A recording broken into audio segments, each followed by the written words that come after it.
kulan wacan dhegaystayaal kuna soo dhowaada barnaamijka wadaagga oo ay idiin soo diyaariso dalladda Sooma oo ah dallada ay ku midaysan yihiin idaacadaha Soomaaliya ka howlgala marka laga reebo kuwa ku yaala deegaanada Somaliland.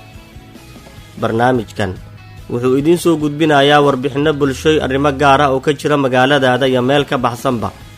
Anigoo Axmed Tifo ayaa barnaamijkan soo jeedinaya.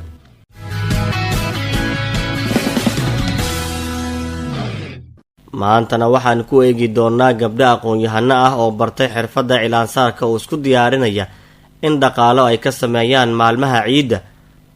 bulshada beledweyne oo rajo wanaagsan ka muujinaya inuusan saameyn ku yeelan fatahaadda webiga iyo warbixin aan idinkaga hayno dhallinyaro isku xilqaantay in dadka soo barakacay iyo kuwa danta yar ee wallaweyn ku nool ay gaarsiiyaan raashin ay kaga gudbaan xilliga adag ee bisha Ramadaan.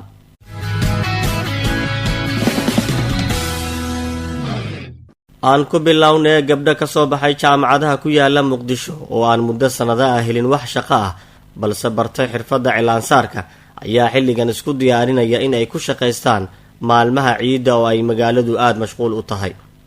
xirfadda cilaansaarka oo ka mid ah dhowr xirfadood oo la baray gabdhahan ayay u arkaan in waqtigan ay dhaqaalo ka samayn karaan iyadoo qaarkoodna ay ku shaqaynayaan xaafadaha halka kuwa kalena ay ka shaqaynayaan goobaha cilaanka lagu saaro. Shukri Caabi ayaa ku eegaysa warbixin ku aadan.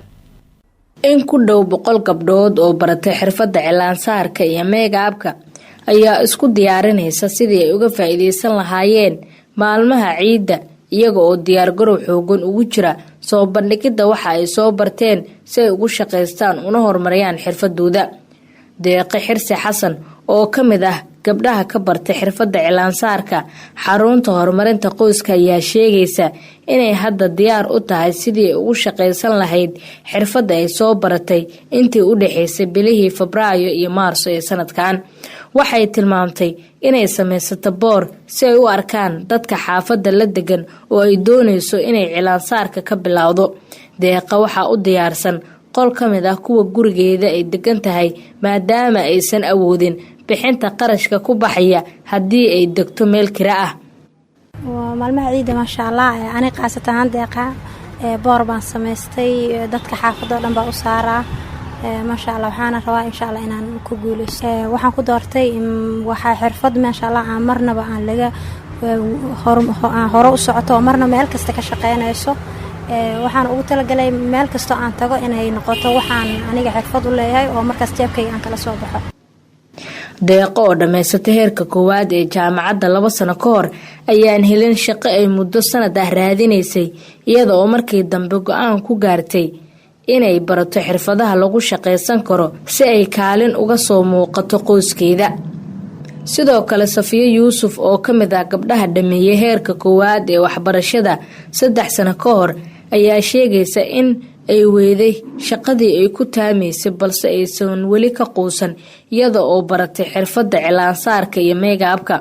waxay sheegaysaa in tan iyo markii ay baratay xirfadda ay go'aansatay inay ku shaqaysato oo ay haweenka xaafadda la degan u saarto cilaanka sidoo kalena u mariso meegaabka maalmaha xafladaha iyo aroosyada aadayaan 3 bilood ee la soo dhaafay.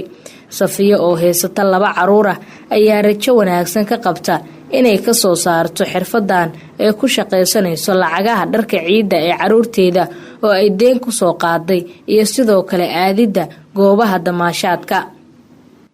والله إن أنا قنوا قف مع الله ميل فرتي أرضي ما أنت وحي برتي كوش قيسنا سينا نقنا جعلنا دويله يراهو والله صح وعي حرفة اسمدهن مركا إيمانا إلى هركا سجاري سلاك ما شاء الله يروح تاجن هاي أن أصاري كرو المها حافظ إيدتك واوين بو.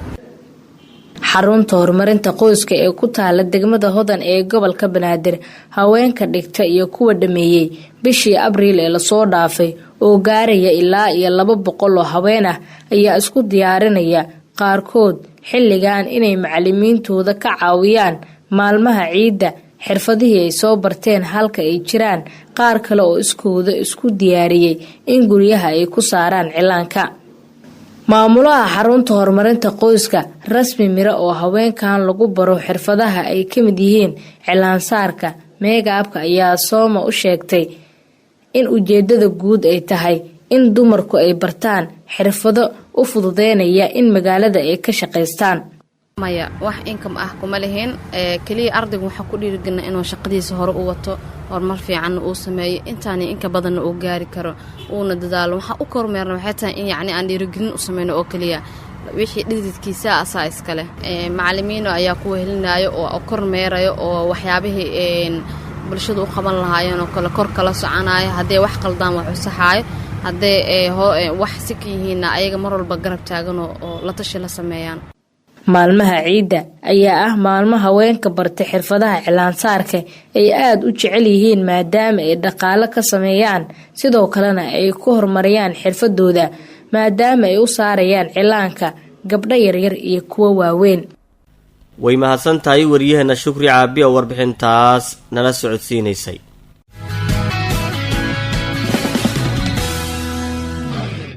shacabka ku nool magaalada Beledweyne ee gobolka Hiiraan ayaan qabin wax walwal ah oo ku aadan in webiga Shabeelle uu fatahaad sameeyo maadaama uu sanadihii la soo dhaafay uu ku yeelanayay saameyn xoogan xilliga uu fatahayo. dadka ayaa ka barakacayay xaafadahooda waqtigaas kadib markii ay soo gaaraan biyaha badan iyadoo wax soo saarka beerahana uu yaraaday intii ay jirtay biyabaxda webiga Shabeelle ee gobolka Hiiraan. waxaa la xiray dhowr goobood oo uu fatahaad ka sameyn jiray webiga taas oo hoos u dhigtay cabsidii ay ka qabi jireen dadka ku nool Beledweyne. Cumar Muxiidiin ayaa soo jeedinaya warbixin ka hadlaysa. bulshada magaalada Beledweyne ee gobolka Hiiraan ayaa sanadkan rajo aad u wanaagsan waxa ay ka qabaan inuusan fatahaad sameynin webiga Shabeelle oo mara bartamaha magaalada oo 8 sano la soo dhaafay fatahaad sameynayay.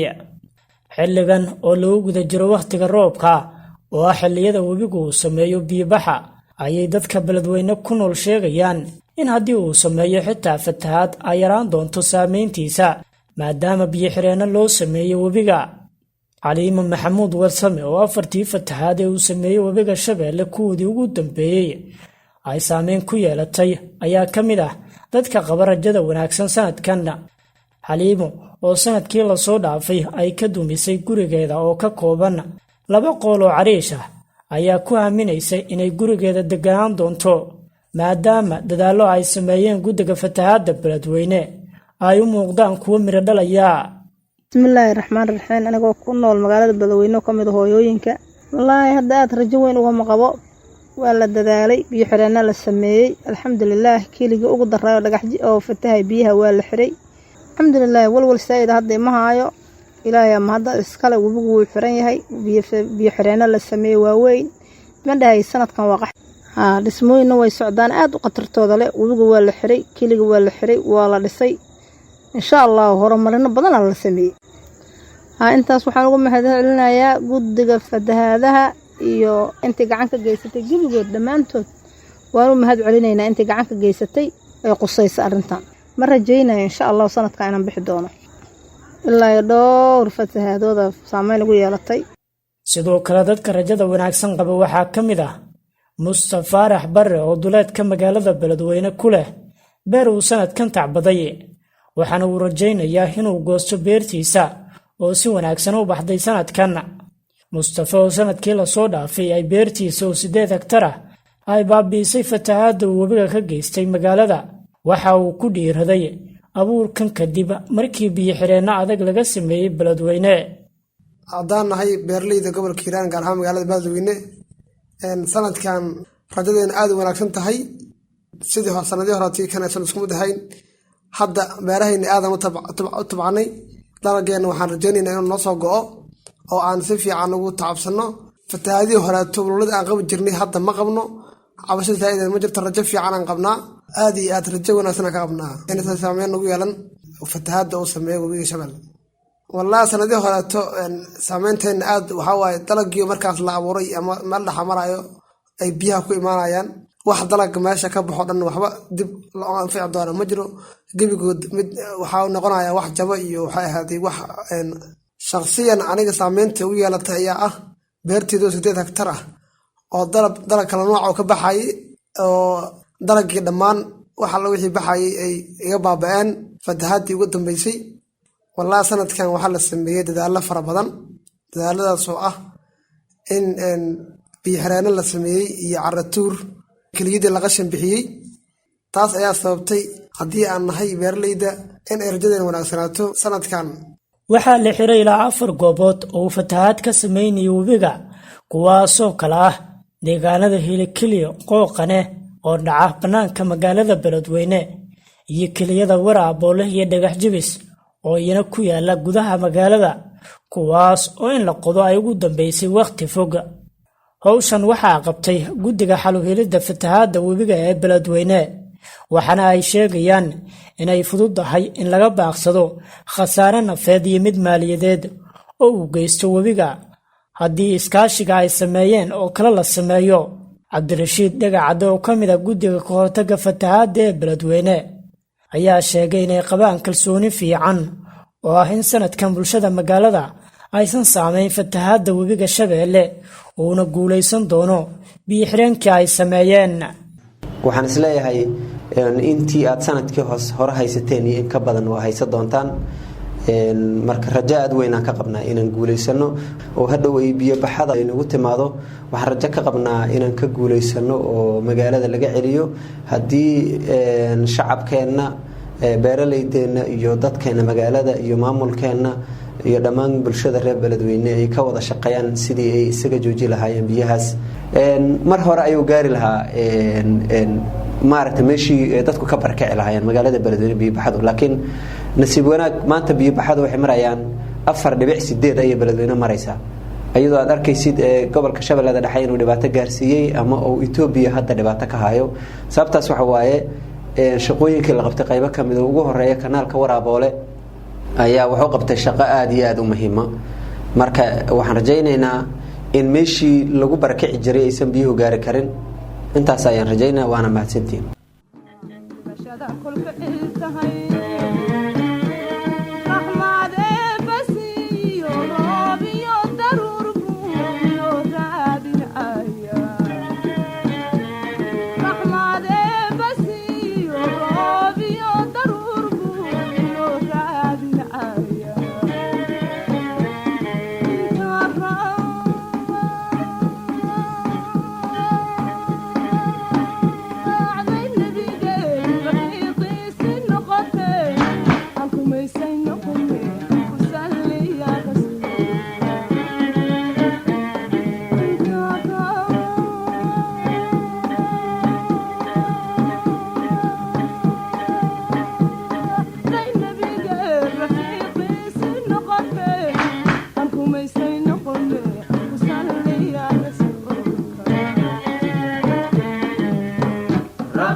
weli waxaad dhegaysanaysaan barnaamijka wadaagga Sooma oo Muqdisho idinkaga imaanaya.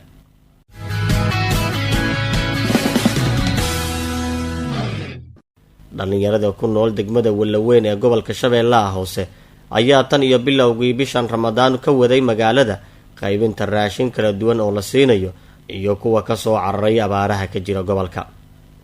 iyadoo lagu jiro bisha Ramadaan sicirka qudul daruurigan uu yahay mid sare, ayay go'aansadeen in dadka deegaanka ay ka soo aruuriyaan lacago si ay dadkan danta yar u helaan afur inta bisha Ramadaan ah. Maxamed Cabdiraxmaan ayaa ku eegaya warbixintan. dhalinyaro isxilqaantay ayaa ka bilaabay degmada Walaweyn ee gobolka Shabeellaha Hoose inay afuran u sameeyaan dadka danyarta ah iyo kuwa soo barakacay ee ku sugan xiriyaha ku yaala duleedka magaalada. dhalinyaradan ayaa laga ka soo ururiyay dadka wax haysta ee ku nool Walaweyn, kadibna dadka ay u qaybiyaan cunno iyo lacag cadaan ah oo ay ku iibsadaan adeegyo. Aadan Cali Xuseen oo ah aabaha 7 caruur ah oo kamid ah dadka ka faa'iideystay deeqdan cunnada ayaa sheegay inay ku soo beegantay xilli aysan helin cunno ay ku afuraan 10kii dambe ee bisha barakeysan ee Ramadaanka. aadan ayaa sheegay in la siiyey min 25 kilo oo bariis ah, sonkor, bur iyo timir iyo saliid, isla markaana isaga iyo caruurtiisa ay dabka shiteen labadii maalmood ee la soo dhaafay. arlaada deegaanka anka lahayna beer anka qabna bar anka qabna oo arantaana saasete ya hata maantan mahana diirtay arlaadana roob hata an lahayna oo aaran lusurinyan an lahayna dadka murugmaal haayeen hoogsadayeen beertita afka ku goosadayeen walan lahayna maantan mahana diirtay bacdaye hoogo oo dadka muslimiinta oo soong la rooga xaniin gisino awkay dadkun walwiin isin haytan maabamalaha yona madun soonkin walka baahaaye dadkun inta ka tabaabaysan hana ereen iyo hana diirin oo beesadaas bacdaye 400 ko kooban ana oo gooskay bacdaye ilaahay amaadii shukrle 7 aadiyo ana la jara ana antaas hana diirtay idiniin shanti oo muslimiinta kama hasanyin idikale hakabateena kama hasanyin.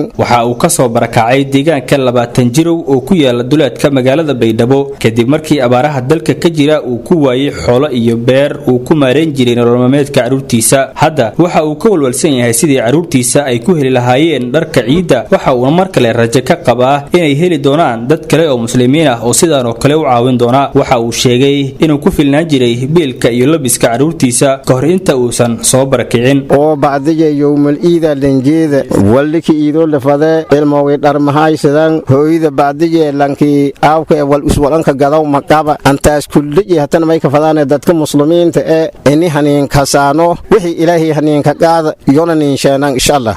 maxamed xasan oo qoyskiisu ay ka kooban yihiin 7 ruux waxa uu ka mid ahaa dadka muruqmaalka ee ka shaqeysta degmada Walaweyn, balse waxaa saameyn weyn ku yeelatay maciishada oo qaaliyooday. wuxuu hadda ka mid yahay dadka ka faa'iideystay deeqdan. waxa uu sheegay inay ku soo aaday xilli aysan xataa hal mar aysan dabka waxba saaran karin. waxa uu sheegay in xaalad adag ay ku sugnaayeen caruurtiisa, balse hadda uu sii xamaali doonto inta ay sii isticmaalayaan raashinka ay heleen.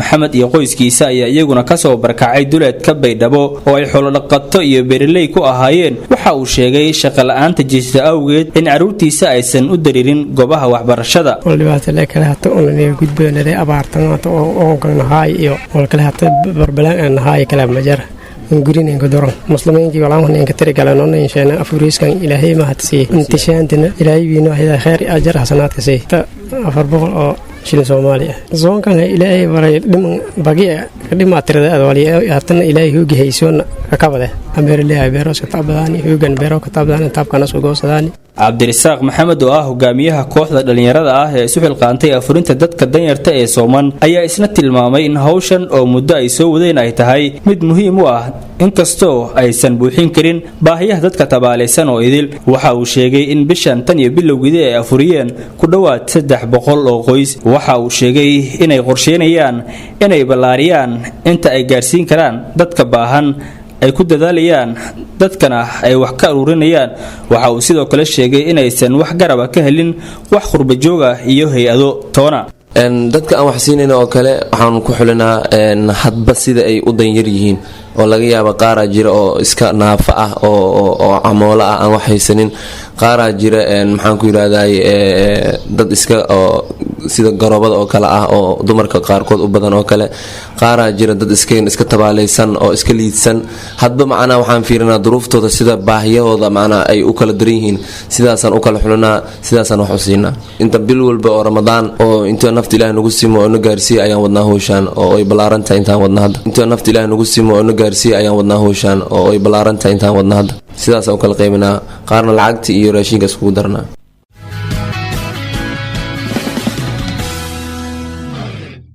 intaas ayaan maantana kusoo gabagabeynayaa barnaamijka wadaagga Sooma. waxaanse dhagaystayaal idinkaga tegayaa su-aasha ah: sidee ayay tahay in loo caawiyo dadka danta yar xilligan adag? nala wadaag aragtidaada adigoo la soo xiriiraya taleefannada idaacaddan.